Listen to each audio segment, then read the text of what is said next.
Mistletoe. Everyone has heard of the mistletoe, but very few have actually seen this semi-parasitic, evergreen shrub. The reason for this is that the mistletoe grows upon the branches of trees.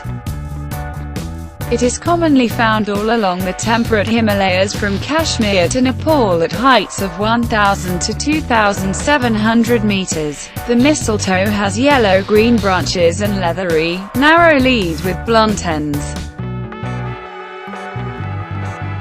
Rather like the handles of spoons, the branches fork repeatedly and tiny yellowish-green flowers cluster at the fork. Male and female flowers grow on different bushes in the early summer.